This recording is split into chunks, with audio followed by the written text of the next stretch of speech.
Hello everyone, I am Surrender the Awesome, and I'm back, and I'm ready to look at some more r/StuffMomGroupsSay. But before I get started, make sure to like, comment, subscribe, and if I can't convince you, perhaps this picture of my kitten will convince you. And random fact about my cat society is that their sewer system also connects to their shower system.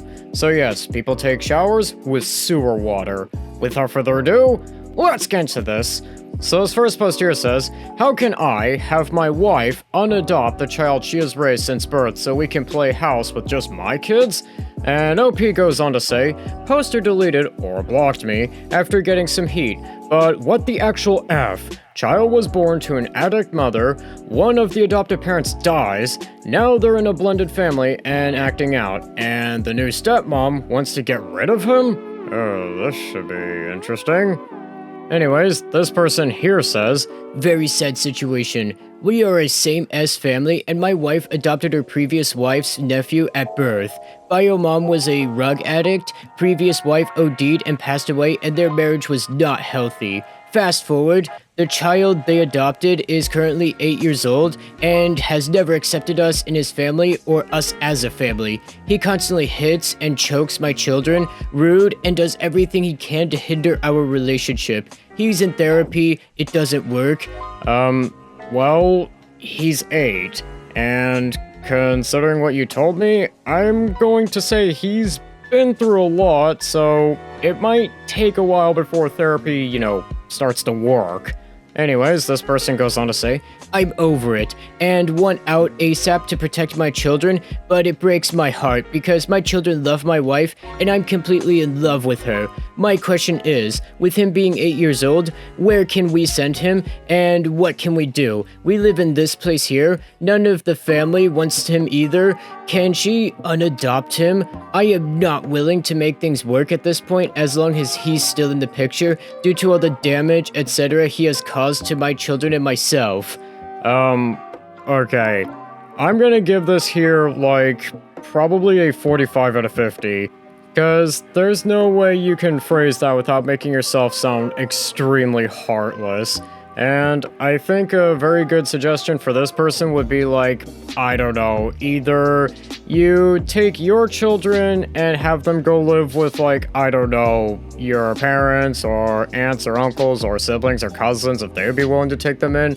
Either that or leave your wife. Those are really the only two suggestions I can think of that will work better.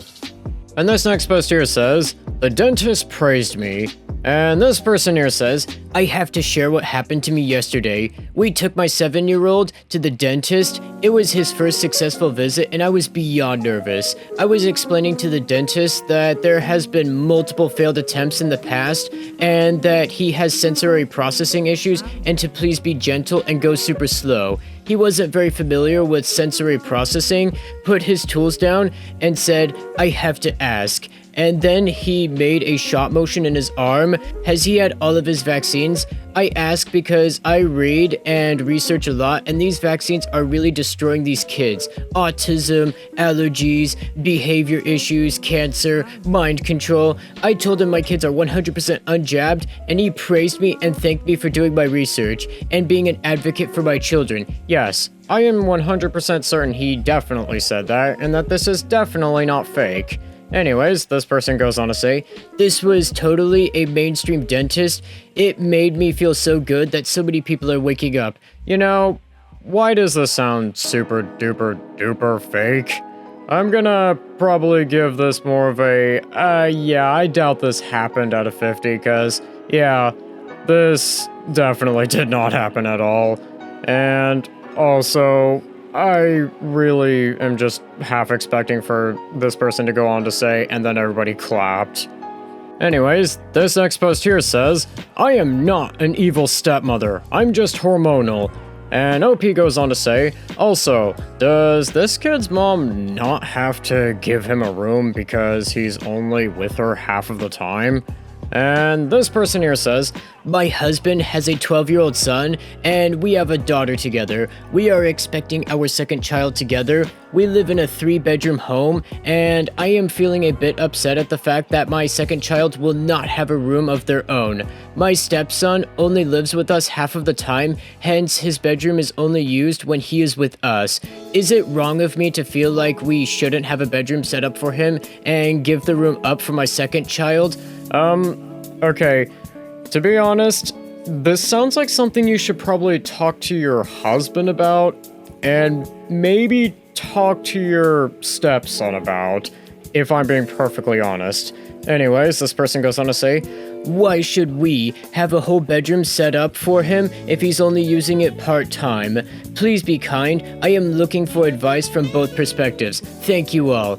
I think this is something you should probably talk to the husband and your stepson about. That's what I will say. Anyways, this person here goes on to say, Update. Thank you all for the advice and your personal opinions. I appreciate it all. To be clear, I am in no way an evil stepmother. I mean, okay, I might get some flack for this, but I don't really get the feeling that this person's an evil stepmother either. Anyways, this person goes on to say, I am hormonal and having mixed emotions about a lot of things. I mean, I can kind of see it from this person's perspective, but I think this person may be benefiting from, like, waiting and maybe talking things out, but that's personally what I would say. Anyways, this person goes on to say, And this happened to be one of the things that I was feeling uneasy about, unfortunately. I am not going to kick him out of his room, or, much less, mention this to my husband. I think this might actually be more of a conversation you should ask your husband and your stepson. Anyways, this person goes on to say, Figured I would let you all have it with me on here instead, lol. I am not a heartless person to make a child feel unwelcome or uncomfortable in any way.